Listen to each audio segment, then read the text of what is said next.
اگلے شعر پہ آ جاتے ہیں. یہ سرد و گرم خشک و تر اجالا اور تاریکی نظر آتی ہے سب میں شان اسی کی ذات باریکی. اس شعر میں شاعر کیا بیان کر رہا ہے کہ ہم سردی کے موسم آتا ہے, گرمی کا موسم آتا ہے, ارد گرد ہم دیکھتے ہیں خشکی ہوتی ہے, تری ہوتی ہے, اندھیرا اجالا, سب میں اللہ تعالیٰ کی ہی شان نظر آتی ہے. وہی ہے کائنات اور اس کی مخلوقات کا خالق, نباتات, جمادات اور حیوانات کا خالق. اللہ تعالیٰ نے اس کائنات میں جو بھی اشیاء پیدا کی ہیں, جو بھی مخلوقات ہیں, چاہے وہ پودے ہیں, چاہے وہ جمادات ہیں, پرندے ہیں, یا چاہے وہ حیوانات ہیں, الغرض اللہ تعالیٰ نے جو بھی چیز پیدا کی ہے, سب کا مالک کون ہے, سب کا خالق کون ہے, اللہ تعالیٰ ہی ہے. اگلے شعر کی طرف آتے ہیں. وہی خالق ہے دل کا اور دل کے نیک ارادوں کا, وہی مالک ہمارا اور ہمارے باپ دادوں کا. اللہ تعالیٰ نے ہمیں پیدا کیا اور اللہ تعالیٰ ہمارے سب نیک ارادوں کا مالک میں. اللہ تعالیٰ کون ہے, اللہ تعالیٰ ہی ہے. جب ہمارے دل میں کوئی نیک ارادہ پیدا ہوتا ہے تو اس کے پیچھے کس کی تحریک ہوتی ہے, اس کے پیچھے اللہ تعالیٰ کی تحریک ہوتی ہے, اور وہی ہمارا بھی مالک ہے اور ہمارے باپ دادوں کا مالک بھی اللہ ہی ہے, ان کو بھی پیدا کرنے والا اللہ ہی ہے.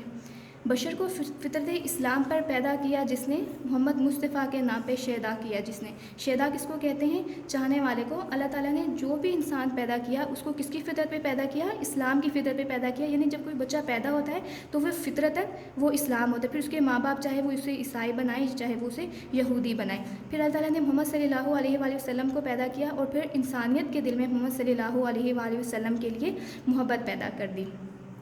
یہ اس ہم کے تشریح ہو گئی. اس کے نوٹس آپ لوگوں کو پرووائڈ کر دیے جائیں گے, واٹس ایپ کر دیے جائیں گے, اور آپ نے ان کی تشریح کو بہت اچھے سے یاد کرنا ہے. اس کے مشق کی طرف آ جاتے ہیں. سوال نمبر 1, اللہ تعالیٰ نے یہ کائنات کون سا ایک لفظ کہہ کے بنائی؟ ہم پڑھ چکے ہیں تشریح میں, کون سا لفظ کہہ کے بنائی؟ حرف کن کہہ کے بنائی. اللہ تعالیٰ نے انسان کو کن نعمتوں سے نوازا, چند ایک تحریر کرے.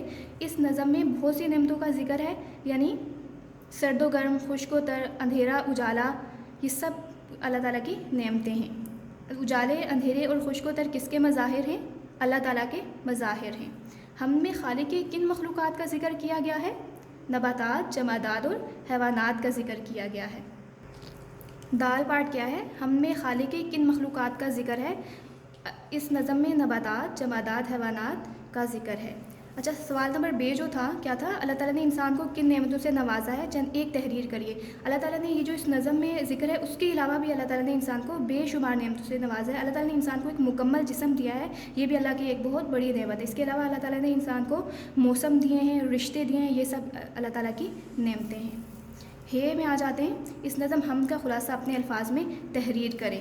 اس نظم, اس ہم کے تشریح ہم لوگ کر چکے ہیں, اس کا خلاصہ آپ لوگوں کا ہوم ورک ہے, یہ آپ لوگوں نے اپنے الفاظ میں ہوم ورک کرنا ہے. اور یہ جو اس کے مشقی سوالات جو ہیں یہ بھی آپ لوگوں نے اپنی پریکٹس نوٹ بک کے اوپر کرنے ہیں. بے پہ آ جاتے ہیں, سوال نمبر 2 پہ آ جاتے ہیں. درج ذیل الفاظ سے مصرع مکمل کریے. مخلوقات, یہ آپ کو آپشنز گیون ہیں, مخلوقات, آسمانی, مظاہر اور بشر. الف پہ آ جاتے ہیں.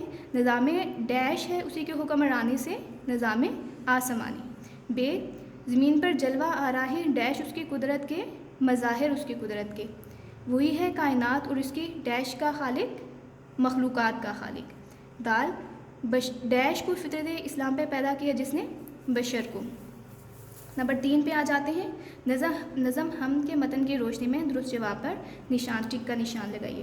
الف, نظم ہم کس شاعر کے تخلیق ہے؟ ہم اس کا تعارف بھی پڑھ چکے ہیں, احسان دانش, جمیل الدین عالی, حفیظ جالندھری یا پھر جوش ملیح آبادی. کیا آپشن ہے؟ کریکٹ آپشن کیا ہے؟ حفیظ جالندھری. بے بول چکی ہوں نا.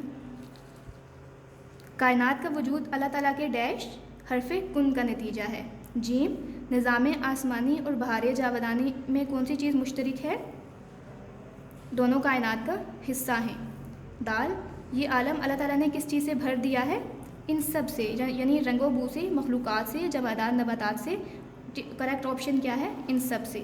ذات باری تعالیٰ کی شان کہاں نظر آتی ہے؟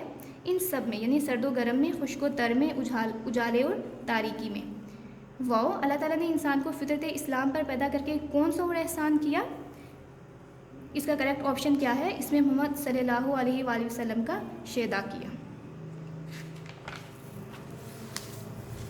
سوال نمبر 4, کالم الف کو کالم بے کس سے ملائیں؟ یہ سوال آپ کو پیپر میں اس طرح سے نہیں آتا, لیکن یہ 4 ممکنہ جوابات جو ہوتے ہیں ان کی صورت میں آپ کو آ سکتا ہے.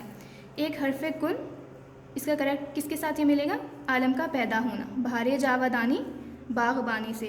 بشر کا پیدا ہونا, فطرت اسلام. کائنات, خالق بچھائے دسترخوان نعمت۔ نمبر 5 پہ آ جاتے ہیں، درج ذیل الفاظ کے متضاد لکھنے، یعنی آپ نے ان کے الٹ لکھنے ہیں۔ شمس قمر، سرد گرم، تر خشک، تاریکی روشنی، خالق مخلوق، ثابت بے ثبات۔ سوال نمبر 6، درج ذیل الفاظ کے معنی لکھیں۔ معنی میں سارے آپ لوگوں کو بتا چکی ہوں، آپ نے وہیں سے دیکھ کے ان کے معنی لکھ لینے ہیں۔ سوال نمبر 7 جو ہے یہ آپ کے پیپر پیٹرن سے ریلیٹڈ نہیں ہے، سو اس کو آپ لوگ چھوڑ دیں۔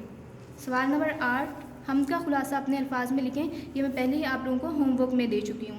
سوال نمبر 9، حمد کے ہر شعر میں ہم قافیہ ہم آواز الفاظ موجود ہیں، ان کی نشاندہی کیجیے۔ 2 میں نے یہاں پہ لکھیں حکمرانی، باغبانی، نباتات اور جمادات۔ اس کے علاوہ بھی بے شمار ہم آواز الفاظ موجود ہیں، وہ آپ نے ہم سے دیکھ کے لکھنے ہیں۔ درج ذیل الفاظ پر اعراب لگائیں، یہ میں آپ لوگوں کے لیے پہلے ہی میں اعراب لگا چکی ہوں۔ حرف کن، ہے کے اوپر زبر آئے گی، رے کے اوپر جزم آئے گی، اور فے حرف تو اس کے نیچے زیر آئے گی، کن کاف کے اوپر پیش آئے گی۔ نمبر 2 کیا ہے؟ جمادات، جمع دار، جیم کے اوپر زبر آئے گی، میم کے اوپر بھی زبر آئے گی، اور دال کے اوپر بھی زبر آئے گی۔ نباتات، ان سب کے اوپر کیا آئے گا؟ زبر آئے گی۔ بشر، بشر، بے کے اوپر بھی زبر آئے گی اور شین کے اوپر بھی زبر آئے گی۔ نعمت، نعمت، نون کے اوپر زبر آئے گی، ان کے اوپر جزم آئے گی، اور میم کے اوپر اگین زبر آئے گی، اور تے کے اوپر جزم آئے گی، نعمت۔ الحمدللہ ہمارا آج کا لیکچر اتنا ہی تھا۔ آج جتنا بھی آپ نے پڑھا ہے، تشریحات پڑھی ہیں، وہ آپ لوگوں نے بہت اچھی طرح سے یاد کرنی ہے، اور جو مشق سوالات جو میں نے آپ کو کرنے کے لیے دیے ہیں وہ آپ لوگوں نے اپنی اسکول کی نوٹ بک پہ ہی کرنے ہیں، اور جو تعارف کے میں نے آپ کو سوال جواب کرنے کو کہے ہیں وہ بھی آپ لوگوں نے اپنی اسکول کی نوٹ بک پہ ہی کرنے، اور کام آپ لوگوں نے بہت اچھے سے یاد کرنا ہے۔ اگلے ہفتے انشاءاللہ آپ لوگوں کی اسسمنٹس ہوگی۔ اپنا بہت سا خیال رکھیے گا۔ اللہ حافظ۔